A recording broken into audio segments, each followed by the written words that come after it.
and welcome to ET India Rising, powered by Visa. Now, here's a show where we speak to India's top corporate minds. We speak to the top policy experts on the roadmap for India at 100. And today, we are very thrilled to have with us Dr. Ajay Sahai, who is the DG and CEO of FIEO, and he's going to examine the potential and the roadmap for India when it comes to international trade and India's exports.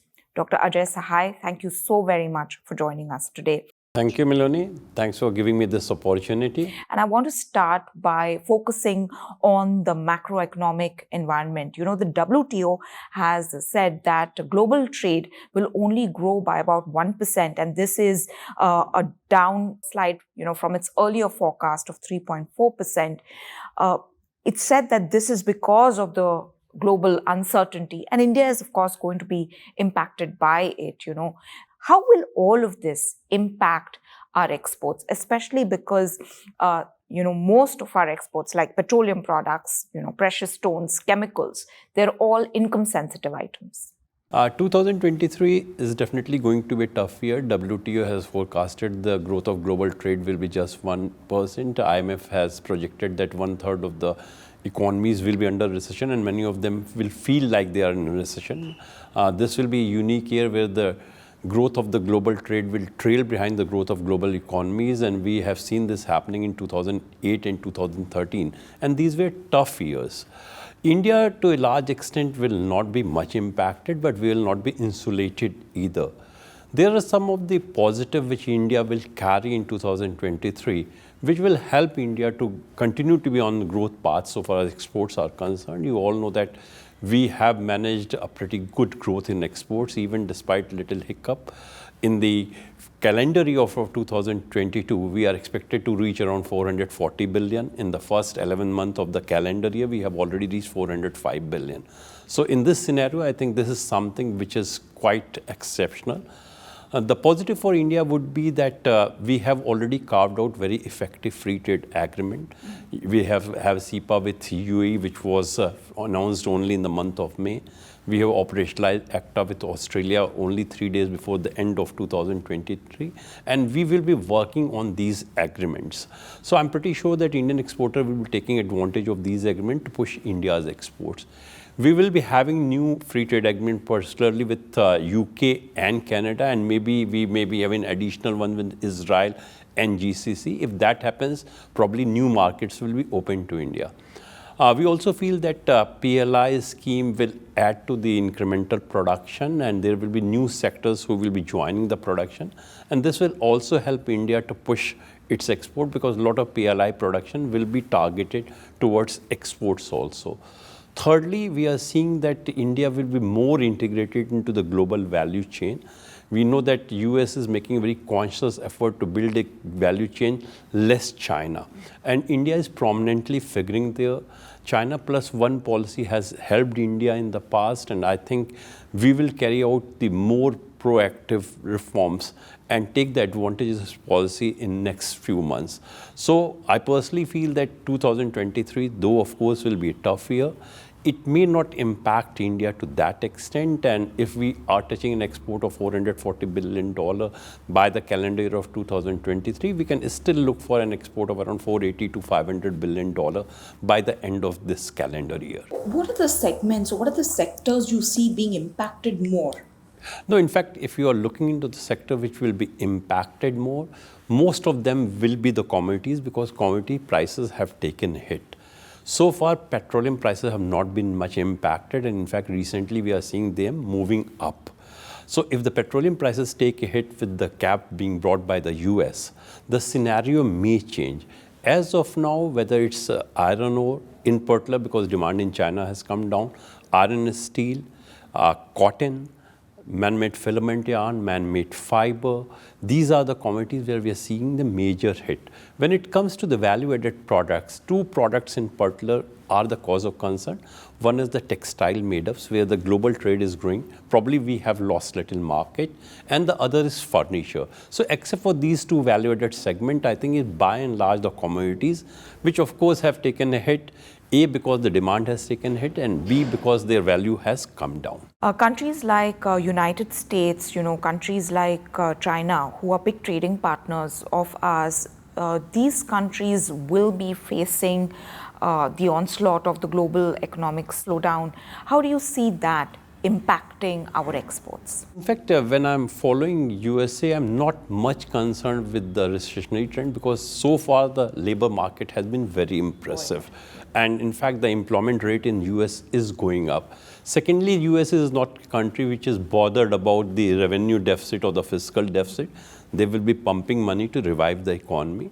Our exports have done exceptionally well in US. In fact, from the last 3 years, we are seeing constant increase in India's export to US. And the good thing is that import is also growing because you must be seeing that US has also shown some concern with the rising trade deficit with India.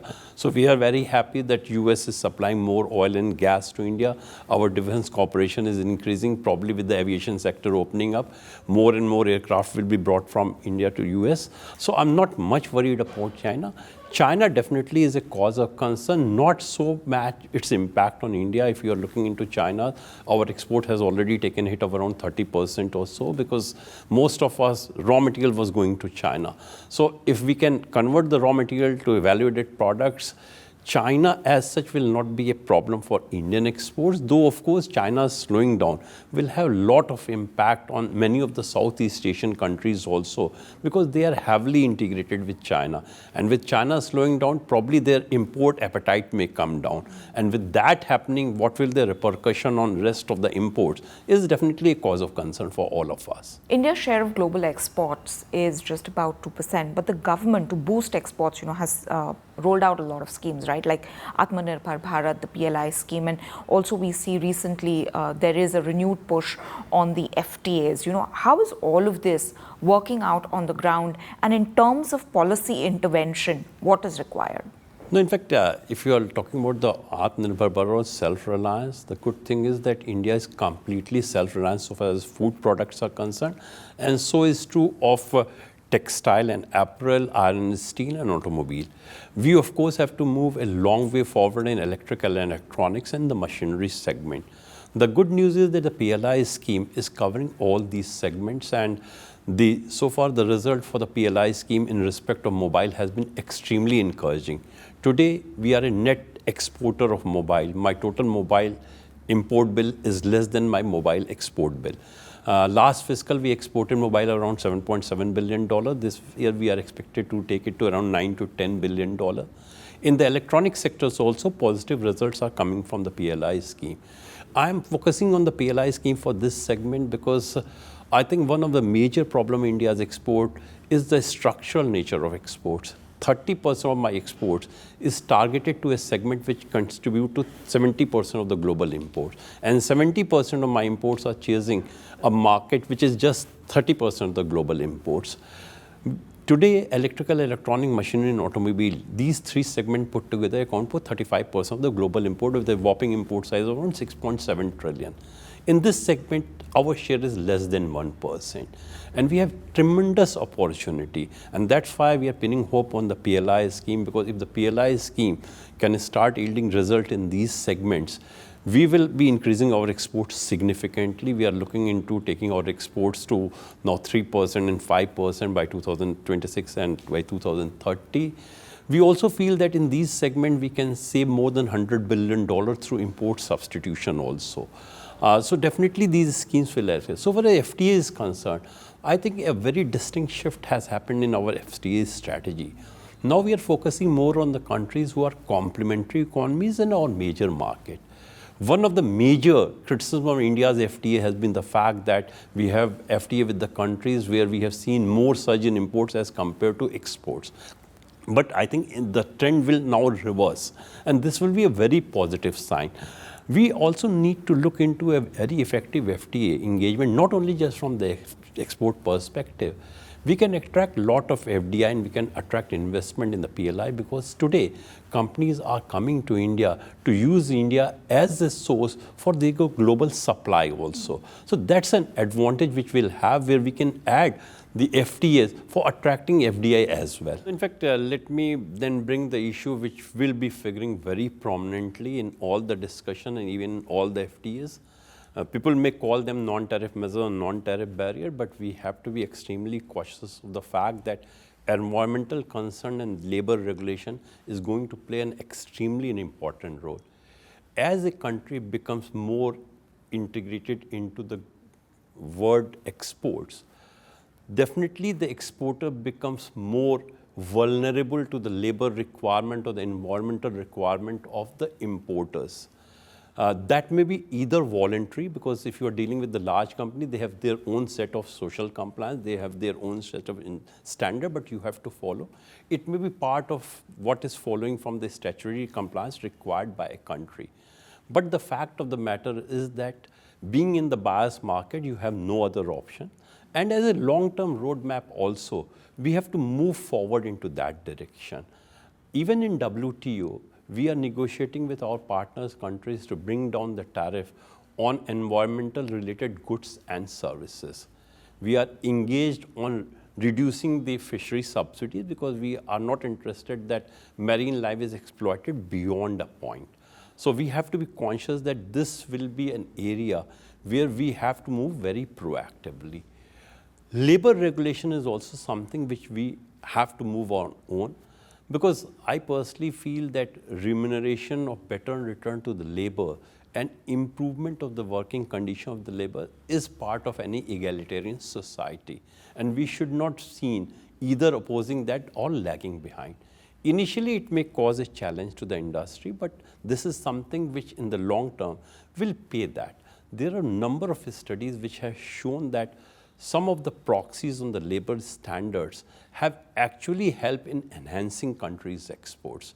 And I think taking a clue from there, we should be strengthening labor standard to push India's exports also in the next 10 years or so. Dr. Sahai, you pointed out the credit gap. Currently only about 15% of the addressable credit needs of MSMEs are being met by formal credit. So how can we improve this access to credit, maybe through technology? When we come to the challenges faced by the MSME, I think the government needs to provide a level playing field to the Indian SMEs. And you have rightly said the biggest problem faced by them is the liquidity, and that is both with regard to the availability of credit and the cost of credit. It's a catch-22 situation where banks are saying that they are flush with the funds and MSMEs are saying that they are not getting the adequate credit. I think we have to look into increasing the flow of credit to the MSME. So far as export sector are concerned, we are asking the government to look into reintroducing the export credit refinance facility, where the banks, to the extent they lend to the export sector, RBI refinance them at the repo rate. Repo rate today is 6.25%. If bank they add the administrative charges, they can still lend to the export sector at around 7.5 or 8%. Today, the cost for the MSME has gone up to 13 to 14%. Secondly, we have the interest equalization scheme also for the MSME, where the government, when the interest rate will be moving downwards, have reduced the subvention. We are requesting the government to increase the subvention for MSME manufacturer to 5% and to other to 3%, which will help them to reduce the cost of that. The other problem which is being faced by the MSME in particular is with regard to the marketing. Probably they do not have the deep pocket to invest much on the marketing. And if we look into the global comparison, a lot of countries are supporting the MSMEs in marketing. Unfortunately, we have few schemes of the marketing. The corpus is totally inadequate to support the MSME. We as an organization have proposed for creation of export development fund with a corpus around 5 to 10,000 crores so that we aggressively market our products. The problem today is that MSMEs are not willing to go into international trade or show because they know the response may not be good. But the flip side is that if you are not visible in the market, when the market improves, the order will go to someone else who has projected and showcases the product. That's why we are asking the government to provide this kind of support. Secondly, I think we have to incentivize the marketing expenses by the MSMEs also. Some of the countries, for example, Singapore, provide 200% tax deduction. So if you are investing 100% on overseas marketing, they provide a tax deduction of 200. Assuming the company is in 35% bracket, so when they spend $200, they will save $70. So it's basically a sharing between the government and the MSMEs. I think we can look for those kinds of a scheme to encourage our MSMEs. And third issue which is being faced by them is with regard to technology. And today, I think whether we are talking about the labor-intensive sector or technology-driven sector, everyone requires technology because technology brings the efficiency to the production process and standardize the production process. From that context, we have a credit-linked capital support scheme. But unfortunately, when these threshold limits were increased, probably the limit there remains at 1 crore. We request the government to increase that to 5 crore. Let us encourage the MSMEs to bring new technology to augment production, to modernize the production. Because unless we do it, it is very difficult for anyone to survive in the field of exports. And finally, I think we have to put additional incentive on R&D, because R&D and product innovation is required to sustain in global market. Our R&D spending is one of the lowest amongst competitors. We are not even spending 1% of the GDP on R&D. If you look into Malaysia and Thailand, they spend over 3%. South Korea and Israel, they spend over 4.5%. We need to look into providing some fiscal support or tax support for R&D, because R&D has a very long gestation period with a lot of uncertainty.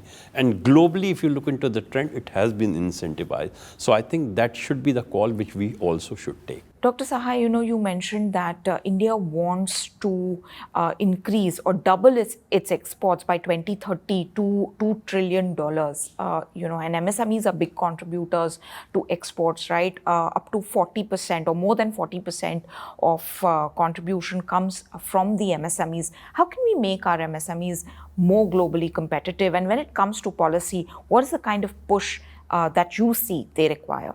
So in fact, you have rightly said so, and I think one of the logic which was used to increase the turnover limit was that only.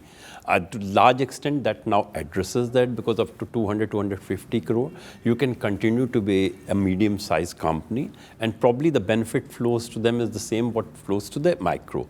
To that extent, the issue has been addressed. Secondly, even if you are reaching a 500 crore company, if 200, 300 crore remains your export, you continue to MSME. So that issue has been addressed.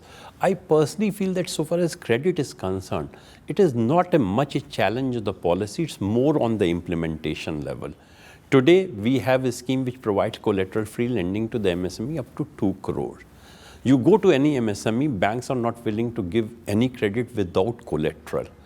Unfortunately, because of the COVID, the quality of assets have deteriorated. So if the exporter, when he's going to the bank for getting additional credit, bank is saying that since your collateral value has come down, first bridge that. So he's in a very difficult situation. Secondly, I think it's very unfortunate that in India, still the credit process is not completely automated. Why not an MSME files application online, bank process it. If there's any deficiency, banks communicate electronically. They approve the credit. They then disburse the credit online.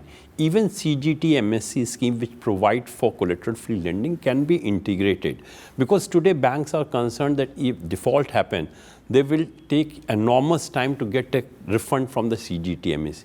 If we can integrate CGTMA also in this electronic online processes, the moment they give the approval, in case of the default, the refund should automatically flow from them. Thirdly, I feel that we should also encourage MSMEs to go for equity-based funding also. It is good that a lot of SMEs are now coming on the NSE or BSE exchanges. I was just looking at the data, 400 MSMEs, they are already at the BSE and they have raised credit around 4,500 crore.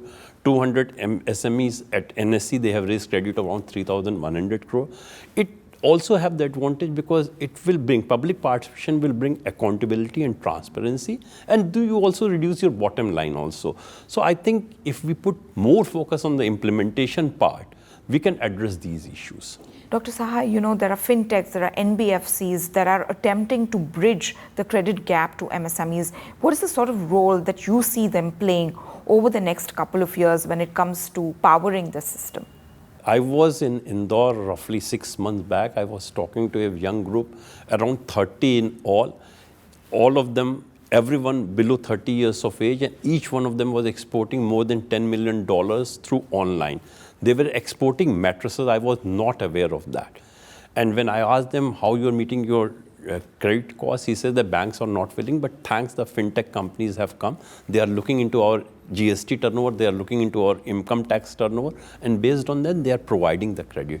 It's extremely good sign for India, because if the fintech company can give a competition to the bank, probably banks will be more innovative in their approach. And that is something which we are looking for. I think technology can be a great enabler, particularly for a country of the size of India, both in terms of population and sheer length and the breadth of the country, which will make wonders in our country. Dr. Sahai, speaking on logistics, the transport piece, infrastructure in that regard, how do you see all of this evolving? Because logistics is absolutely the backbone as far as trade is concerned. So in fact, I think logistics is an integral part of our economy. As we move towards a 5 and 10 trillion economy, I'm pretty sure logistics will also expand in the country. One of the key factors for the efficiency of logistics is infrastructure. The good thing is that we are continuously investing on infrastructure. In the next 5 years, we'll be investing around $1.5 trillion in infrastructure, which will add to the efficiency in the logistics.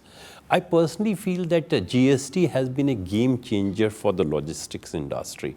If any industry has taken the best advantage of the GST, it is the logistics. If you look into the warehouse today, we are building warehouse in a particular state where you have the volume and the capacity available, and the per unit cost of logistics is coming down. Prior to logistics, companies were establishing warehouses in every state. Now, since interstate movement has been completely rebated, we are seeing that tendency. We have now e-way bill also coming, which rationalize the transport operation. Today, Indian trucks now covers around 550 kilometers to 600 kilometers a day. We are, of course, little short of international benchmark, which is 700 to 800. Prior to the GST, they were covering only 250 to 300 kilometers. On the logistics part also, I think we are looking into even the coastal movement of cargo also. The trial run between Varanasi and Haldia has been successful, and I'm pretty sure the coastal movement will not only reduce the cost, but it will definitely address the problem of the environment also, because for any sustainable development, we have to take care of these factors. Can you outline how India can improve growth yet reduce costs in the logistics sector? When I'm looking into transportation, I think we are not following what has been the global pattern. Generally, if you look into the country, if they have river or lake, the coastal movement dominates transportation, followed by railways and road. In India, 65% of the movement happens through road, 25% by railways, and around less than 10% through the coastal area. I think 10 years down the line, I'm expecting that railway will be taking around 50% of the share. Coastal will be taking under 20 to 25%, and road movement should come down between 20 to 25%. One of the important for the logistics, and which we are also pursuing, that we need to have an Indian shipping line of the global repute. Today, we are at the sole mercy of the foreign shipping line. We hardly have any negotiating power because we have just the Shipping Corporation of India, which has even not 5% share in the total global trade. If we developed an Indian shipping line of a global repute, we will have that much of bargaining power. Last year in 2021, we remitted $84 billion as transport freight charges, which with increasing export will cross 100 billion. If we have an Indian shipping line which gets 25% of the business, we can save around $25 billion on year basis. I also feel that one good thing which has happened for the transport sector and logistics is the container manufacturing in the country. And I'm very happy the way container manufacturing is started. We will be requiring around 65 to 70,000 container for our domestic coastal shipment only. We have to add the similar number probably for international supply chain also. And once the containers manufacturing starts, and I'm very happy that even steel companies are looking into bringing down the cost of the corrugated steel also. So with that happening, probably to a large extent, we may be Atmanirbhar in container manufacturing, and the sole dependence on China, which today account for 90% of the container manufacturing, can come down also. What about sustainability, ESG, and all of that, being sort of imperative now for business? I entirely agree with you. This is something, whether you like or not, you have to move in that direction. And I think rather than seen or projected as a country which is resisting it, I think we need to proactively engage. There may be a requirement of capacity building. The developed country should provide that kind of capacity building which is required. But since India is also aspiring to move from a developing status to a developed status, a lot of these initiatives should come out of our own willingness. Dr. Sahai, this is my last question. When you look at India's roadmap at 100, what are the 2 or 3 key things that you think we need to focus on? And, how do you see, or how do you rate India's chances at being able to make a place for itself in the world order? So in fact, I always believe that our exporters have some of the best product and services. Unfortunately, they are not able to showcase that because most of them are small businesses, women entrepreneurs, high quality artisan and craftsmen. I will request them, if they have good product and services, they should use the online marketing platform to showcase that. And we have number of successful stories because of that. Over a period of time, once they have an exposure in e-commerce and e-commerce retail export, they should move to the conventional export. The field is wide open, and I think they should not be concerned. All that I always tell the exporter, if you have a good product, rest thing will fall in place. Dr. Sahai, thank you so very much for speaking with us and for sharing your thoughts. Thank you very much.